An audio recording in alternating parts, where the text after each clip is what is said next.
Baik, Assalamualaikum warahmatullahi wabarakatuh.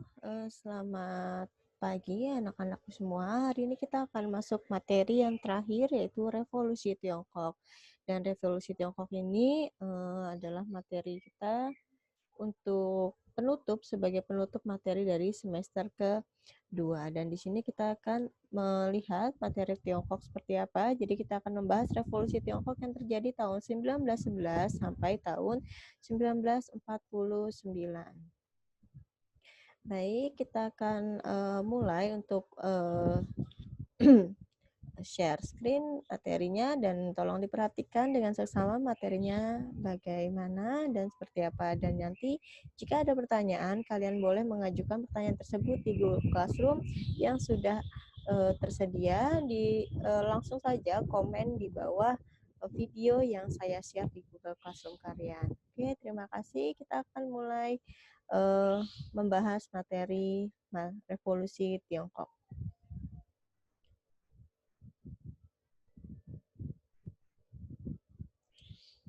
Baik, ini adalah materi kita, Revolusi Tiongkok, dan ini terjadi pada tahun 1911 sampai 1949.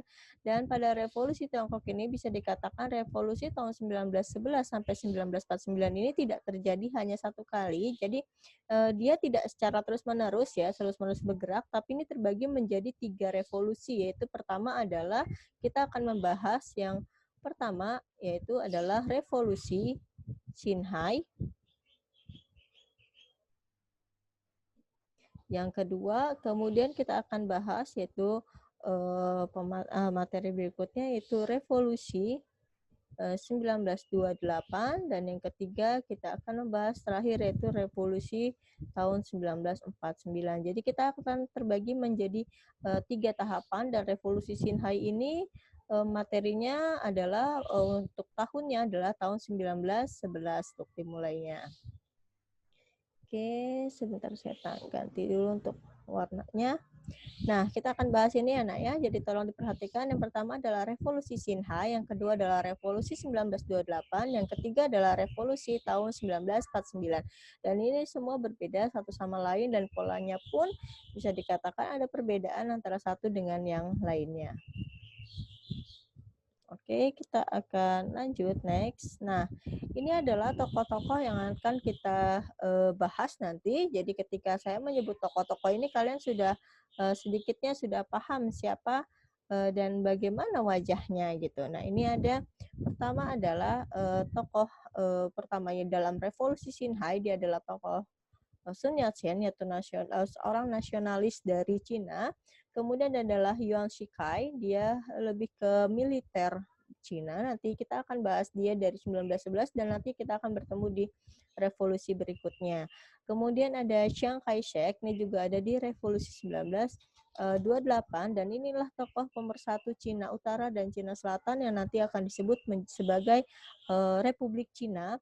Dan ini adalah Mao Zedong, tokoh terakhir yang bisa dikatakan inilah yang mengubah Cina menjadi Cina yang seperti sekarang ini yang bercorak komunis. Oke, kita akan lihat sebab timbulnya nasionalisme. Kita lihat di sini, pertama adalah perang candu. Nah, perang candu ini bisa dibilang ini yang menjadi salah satu sebab kenapa? Karena di sini lebih arahnya adalah kekalahan pada perang candu. Jadi perang candu ini terbagi menjadi dua, itu perang candu 1 dan perang candu 2. Kita akan bahas di sini salah satunya yang sangat membuat bisa dibilang membuat efek yang luar biasa pada Cina, yaitu perang candu yang pertama, yaitu pada tahun 1839 sampai 1842.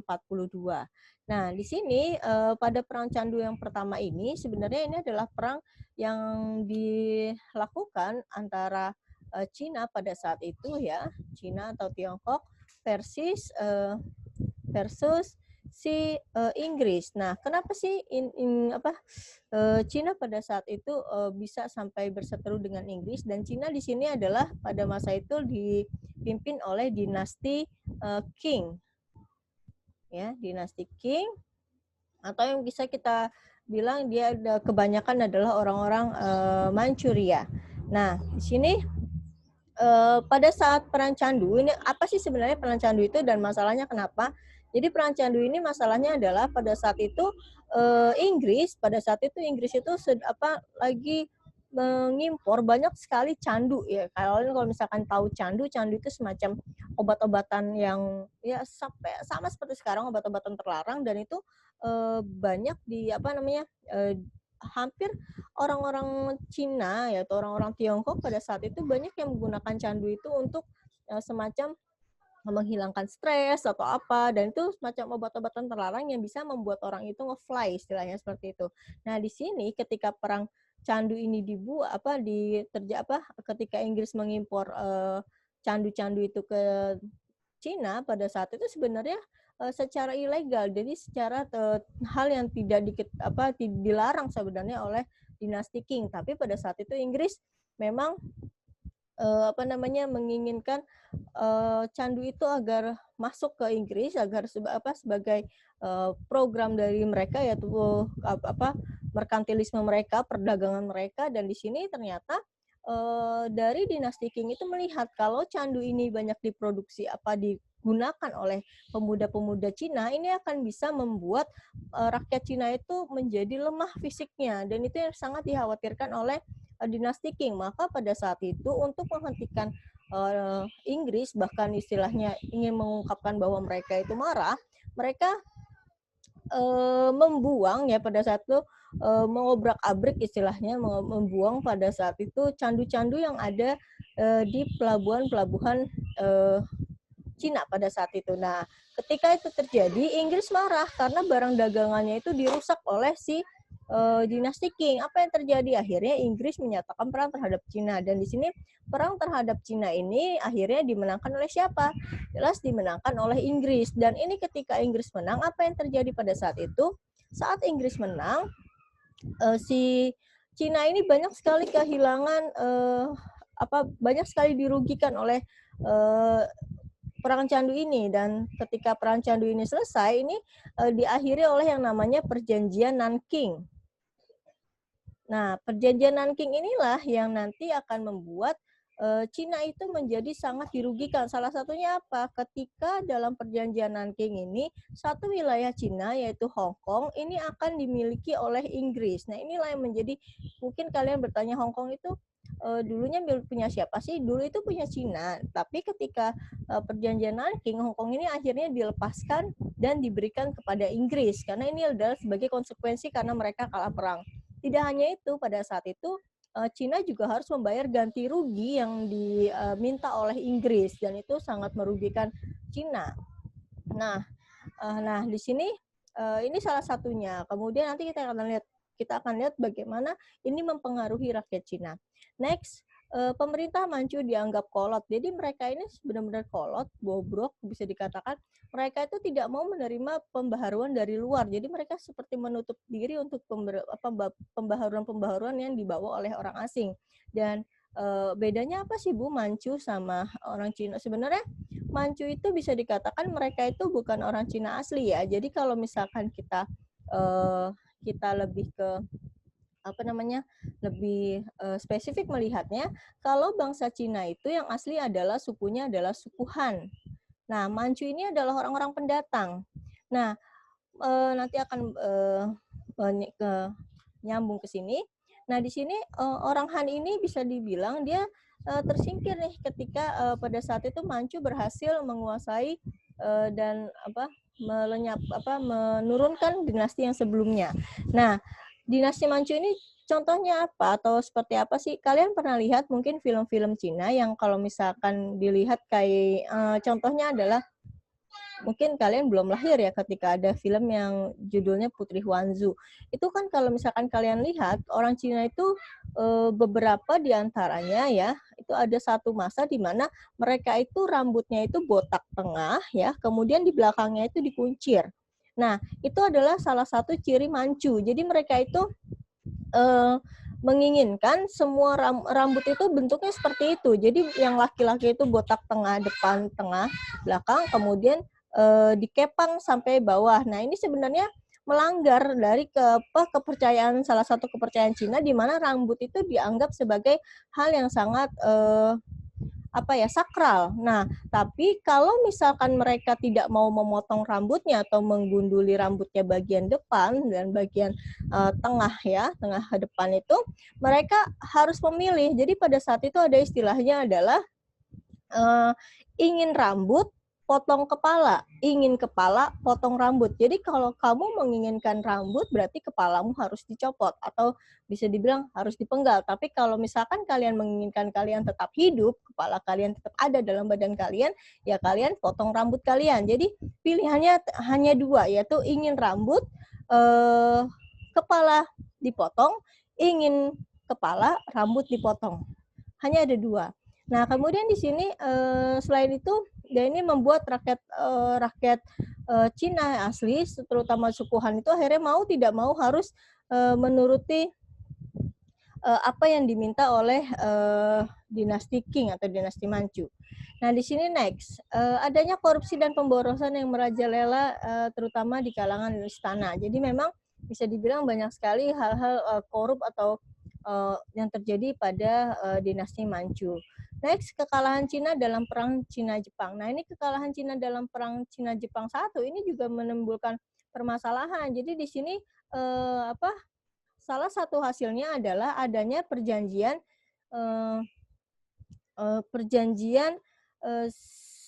Shimonoseki kalau tidak salah.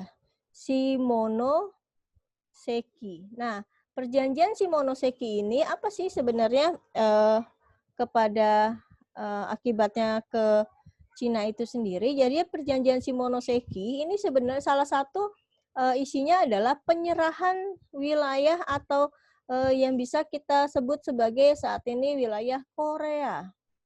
Nah, Korea yang pada saat itu dinastinya adalah Joseon ya, pada saat itu akhirnya diserahkan kepada Jepang untuk dimiliki oleh Jepang. Jadi awalnya Korea ini memang milik Cina, tapi setelah terjadinya perang Cina-Jepang yang pertama yang dimenangkan oleh Jepang dengan berakhirnya perang dengan adanya perjanjian Shimonoseki, Korea ini dimiliki akhirnya oleh Jepang dan pendudukan Jepang di Korea mulai terjadi pada saat itu. Nah, kemudian munculnya kaum intelektual. Nah, kaum intelektual ini juga sangat luar biasa memicu semangat rakyat Cina untuk melakukan sebuah revolusi. Jadi hal ini misalkan seperti tadi adanya kekalahan perang Candu, kemudian kekalahan Cina dalam perang Cina-Jepang 1, kemudian adanya korupsi, kemudian ini masalah kolot, bobrok dan sebagainya. Ini akhirnya membuat pada saat itu yang terakhir adalah rakyat Cina itu sudah tidak percaya sama siapa? Sama si dinasti Manchu atau dinasti Qing. Jadi mereka berpikir ya harusnya memang bukan dinasti Manchu yang menduduki Cina pada saat itu atau yang menguasai Cina pada saat itu. Jadi mereka sudah tidak percaya lagi, mereka sudah kehilangan respect terhadap dinasti Qing yang selama pemerintahan kok malah makin ke sini makin hancur gitu. Apa iya sebuah pemerintahan itu memberikan wilayah-wilayah mereka kepada orang lain, salah satunya adalah Hong Kong dan Korea. Ini yang menjadi kritikan. Apa kalian bisa disebut sebagai sebuah pemerintahan kalau kalian memberikan Hong Kong kepada Inggris? Apa kalian bisa disebut sebagai sebuah pemerintahan ketika kalian memberikan Korea kepada Jepang? Nah, ini menjadi pertanyaan-pertanyaan rakyat Cina kepada dinasti Qing yang akhirnya nanti muncullah semangat untuk merubah sistem atau merubah hal yang terjadi pada Cina. Nah, kita kemudian ke revolusi Xinhai. Nah, ini adalah revolusi Xinhai. Revolusi Xinhai terjadi tahun berapa? Ini terjadi tahun 1911, seperti saya katakan, 1911 ini terjadi awalnya.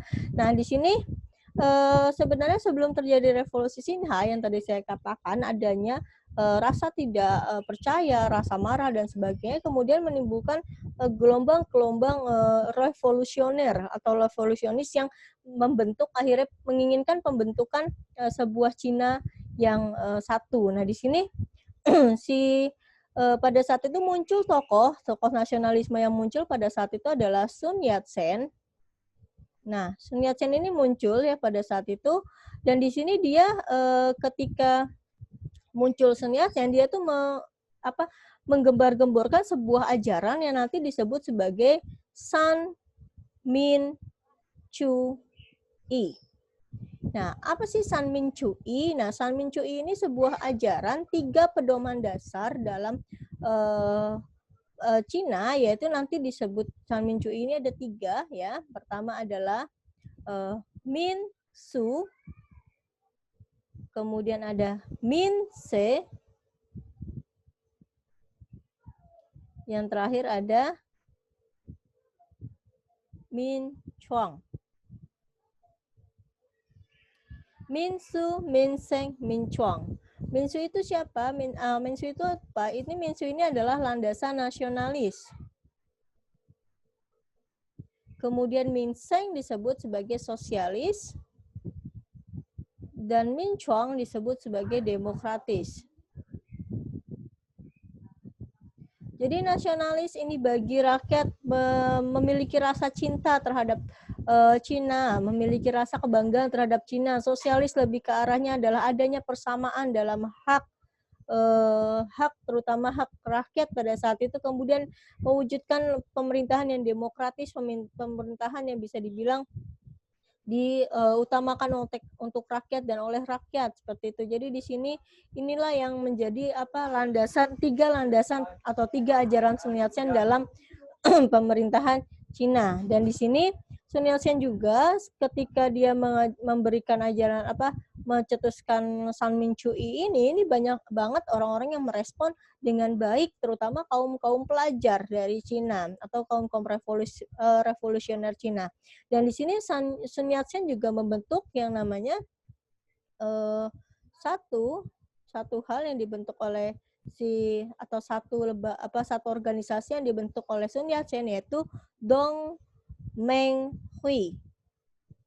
Nah, apa itu Dong Meng Hui? Dong Meng Hui ini salah satu organisasi yang dibentuk oleh Sun Yat-sen yang memiliki tujuan yang pertama adalah tujuannya adalah mengusir Manchuria atau melenyapkan dinasti Manchuria.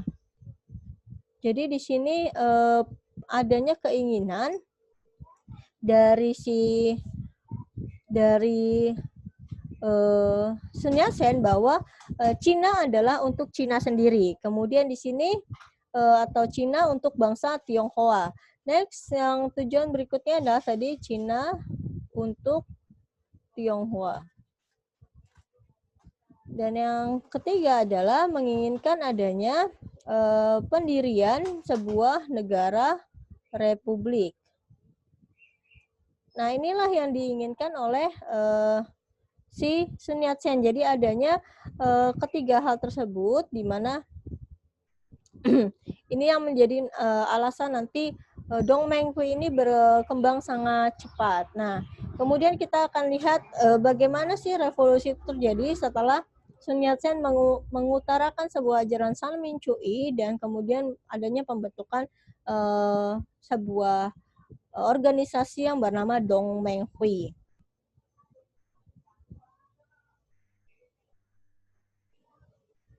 Bentar.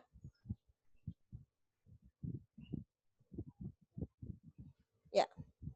Nah, jadi diawali nanti kita akan mulai mengawalinya di sini adalah jadi kaum revolusioner itu sebenarnya sudah mulai memberontak atau sudah mulai melakukan demo-demo atau aksi-aksi itu sekitar tanggal 27 April ya, sekitar 27 April. Sorry, saya ganti dulu tulisannya.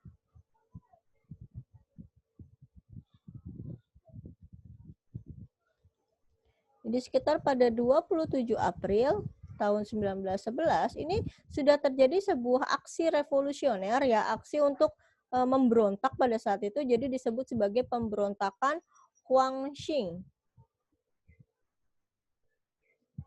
Nah, pemberontakan Huangxing ini pada saat itu ingin meruntuhkan dinasti Qing pada saat itu. Jadi ada sebuah pemberontakan yang dia benar-benar udah gerah banget dengan apa yang dilakukan oleh dinasti Qing. Tapi pemberontakan Huangxing ini pada bulan April ini akhirnya gagal. Nah, kegagalan dari pemberontakan Huangsing ini tidak menyurutkan semangat dari kaum revolusioner, dan kemudian terjadilah sebuah peristiwa yang nanti inilah yang menjadi cikal bakal atau awal dari revolusi Xinhai. Jadi pada saat itu, pada tanggal 10 bulan 10 tahun 1911 ini terjadi sebuah peristiwa yang sangat besar yang disebut sebagai Wuchang Day. Nah, pemberontakan Wuchang Day ini sebuah hari penting bagi rakyat Cina yang nanti dikenal sebagai Hari Kemerdekaan Cina ya. Nah, jadi di sini terjadi sebuah pemberontakan yang benar-benar sudah sangat disusun oleh kaum-kaum revolusioner pada saat itu, kaum-kaum revolusioner di Cina ya, termasuk Dong Mengqi dan teman-temannya. Ini mereka akhirnya menyerang pada saat itu, membuat pemberontakan atau membuat sebuah penyerangan, dan akhirnya penyerangan yang dilakukan oleh kaum revolusioner pada bulan Oktober tersebut akhirnya di sini menuaikan sebuah hasil yang sangat positif, dan akhirnya pada tanggal 12, bayangkan hanya berselang 2 hari dari pemberontakan dimulai, kaum revolusioner pada saat itu bisa menguasai sekitar 16 provinsi yang ada di Cina dari 18 provinsi yang ada. Jadi di sini kaum revolusioner itu berhasil menguasai 16 provinsi, dan ini sudah menjadi salah satu keberhasilan yang sangat luar biasa. Dan inilah yang nanti menjadi hal yang sangat mengagetkan dari kaum istana si dinasti Qing. Nah, kemudian di bulan 1 bulan berikutnya ya, pada saat itu 1 bulan berikutnya yaitu sekitar bulan 11 ya. Di mana ini bulannya? Bulan 11 yaitu tanggal 11 bulan 11 1911, tanggalnya cantik banget. Ini juga cantik 10 11 12. Nah, 11 11 11 ya, tanggalnya cakep-cakep nih.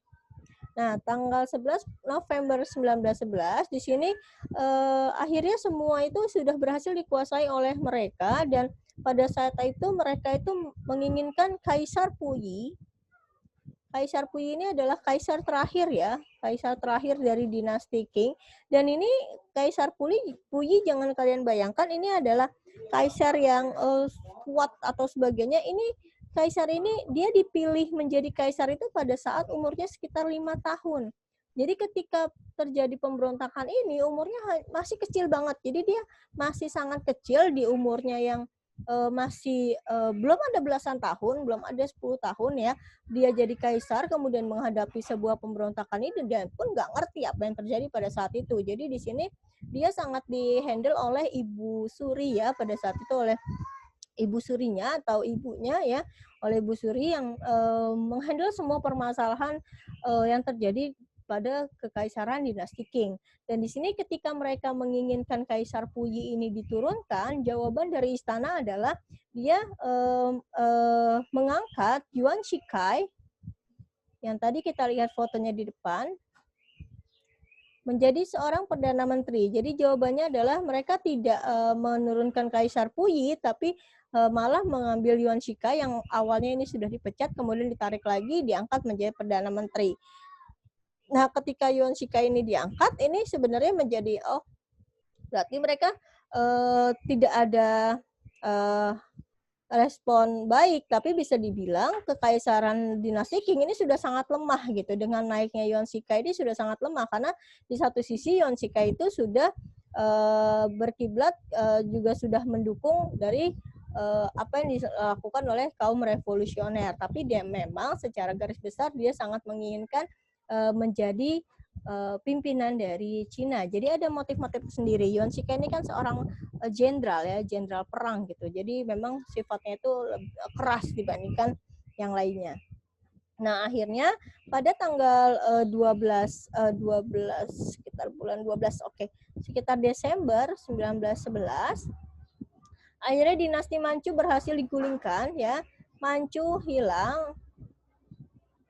Manchu digulingkan, kemudian diganti oleh sebuah pemerintahan yang baru, di mana di sini pada bulan Januari dipilihlah pada saat itu Sun Yat-sen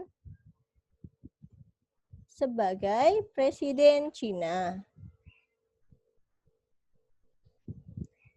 Cina yang berkedudukan di wilayah Nanking. Nah, inilah nanti si Sun Yat-sen ini kemudian diangkat menjadi presiden di bulan Januari atau tepatnya tanggal 1 Januari 1912 ya. Jadi berselang hanya beberapa hari setelah dinasti Manchu digulingkan. Nah, kemudian pada bulan berikutnya yaitu bulan Februari sekitar tahun 1912, akhirnya pada saat itu Yuan Shikai pun menggulingkan si Kaisar Puyi, dan ketika penggulingan ini terjadi sebenarnya apa sih yang melandasi mendasari Yuan Shikai ini mau menggulingkan Kaisar Puyi, padahal dia adalah seorang perdana menteri. Jadi di sini nanti saya akan ceritakan lebih dalam. Kita buat timeline-nya dulu. Jadi sekitar bulan 2 yaitu tanggal 12 bulan 2 tahun 12, tanggalnya selalu cantik-cantik di sini. Ini Kaisar Puyi digulingkan oleh Yuan Shikai. Nah, digulingkan oleh Yuan Shikai. Kemudian pada tanggal 15 bulan 2, ya di sini pada tanggal 15 bulan 2, tahun 2012, Yuan Shikai akhirnya naik menjadi presiden, dan di hari sebelumnya, di sekitar bulan yang sama, saya agak lupa tanggalnya, tanggal 14 atau tanggal 13-nya, Sun Yat-sen ini akhirnya mengundurkan diri, dan kemudian tanggal 15 bulan 2 ke Yuan Shikai ini diangkat menjadi presiden Cina. Nah, jadi pertanyaan, Bu, bukannya si Sun Yat-sen tadi sudah jadi presiden di bulan Januari tahun 2012? Ya, benar sekali. Tapi kemudian Sun Yat-sen ini mengundurkan diri di bulan Februari tahun 1912, dan kemudian diangkatlah Yuan Shikai. Nah, kenapa si Sun Yat-sen ini mengundurkan diri? Jadi ada satu permasalahan di mana Sun Yat-sen ini menginginkan adanya Cina ini bersatu, Cina ini demi keutuhan Cina, akhirnya dia mengalah gitu. Kenapa mengalah? Jadi ketika terjadi pertemuan antara Yuan Shikai dengan Sun Yat-sen, Yuan Shikai ini mengatakan kepada Sun Yat-sen, kalau mau Cina ini bersatu gitu,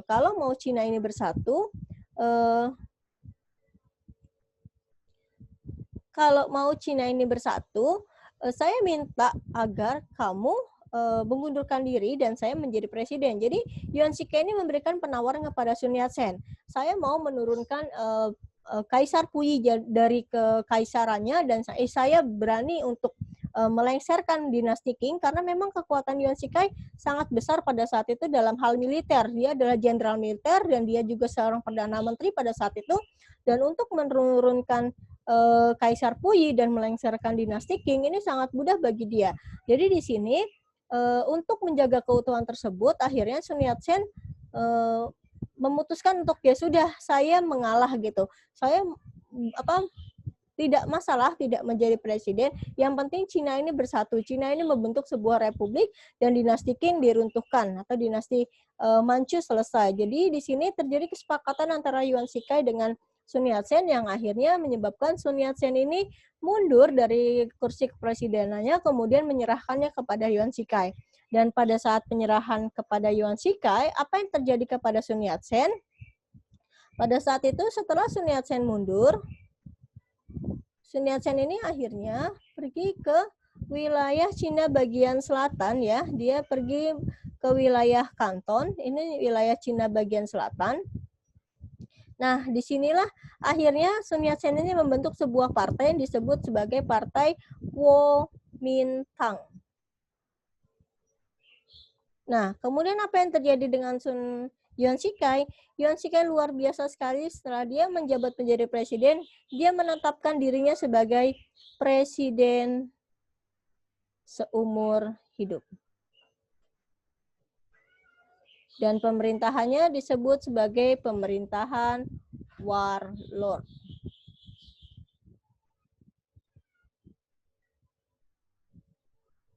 Nah, seperti itu. Oke? Sampai situ saya harap kalian paham. Dan kalau tidak paham, nanti tolong dituliskan di kolom chatnya. Tidak pahamnya di bagian mana.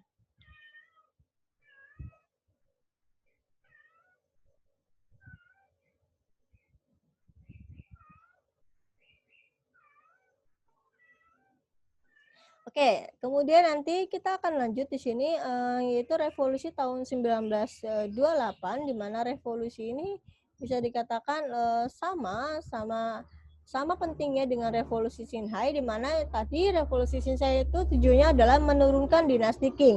Tapi untuk revolusi 1928 ini tujuannya berbeda, yaitu tujuannya adalah ingin penyatuan Cina bersatu dan ingin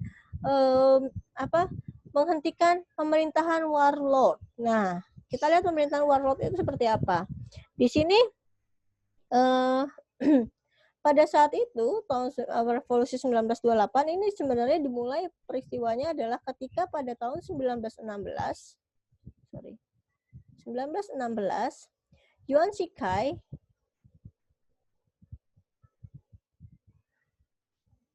wafat. Jadi baru jadi presiden 4 tahun ya, akhirnya dia wafat ya, padahal sudah menyatakan dirinya adalah sebagai presiden seumur hidup.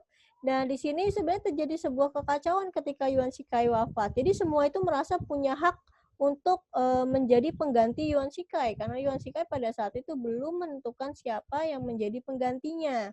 Nah, tapi kemudian setelah Yuan Shikai wafat, ini digantikan oleh Li Yonghong. Nah, ketika digantikan oleh Li Yonghong pun kemudian dilengserkan oleh Su Shichang. Su Shichang. Sorry.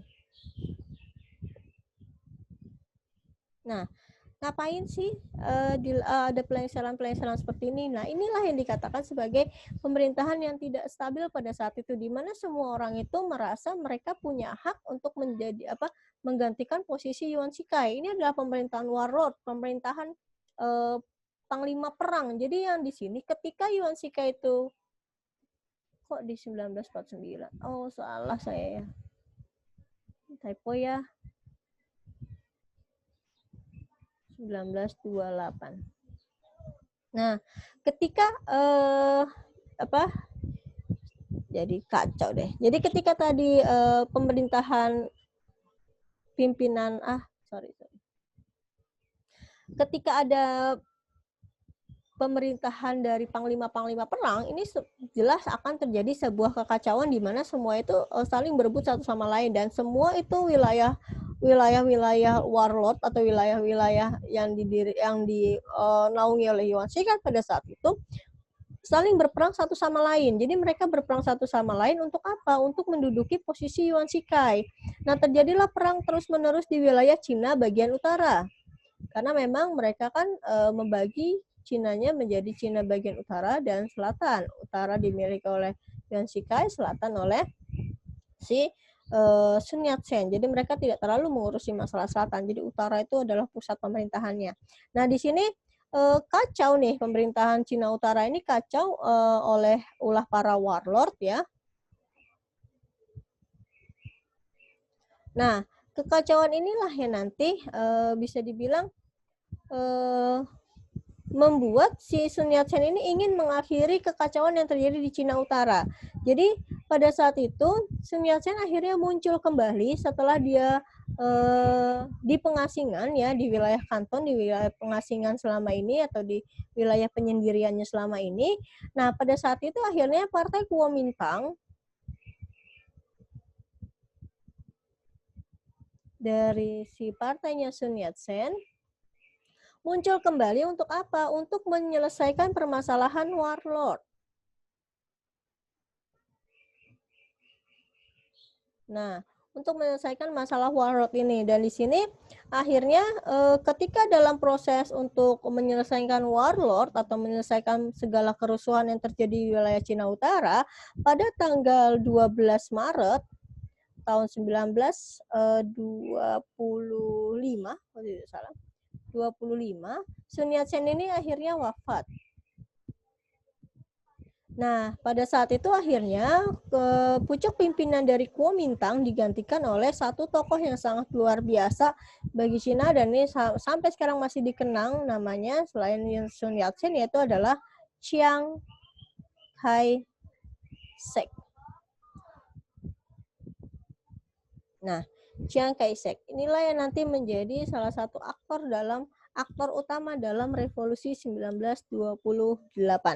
Nah, di sini Chiang Kai-shek itu akhirnya pada saat tahun-tahun ini sudah berdiri yang namanya pemerintah partai-partai komunis. Nah, di sini Chiang Kai-shek akhirnya menjalin kerjasama dengan partai komunis. Kalau kita lihat, kalau si Kuomintang ini kan partai nasionalis. Nah, ini kemudian dia nyatu nih, joinan nih sama ini. Joinan sama partai komunis, nanti disebut sebagai partainya adalah Kuomintang, atau kita sering sebutnya adalah PKC, Partai Komunis Cina, ya. Kuomintang atau Partai Komunis Cina. Nah, mereka ini memutuskan untuk kita harus bersatu gitu. Kita harus menjalin kerjasama untuk menyelesaikan permasalahan yang terjadi di Cina Utara atau menyelesaikan permasalahan warlord pada saat itu. Nah, di sini akhirnya ya akhirnya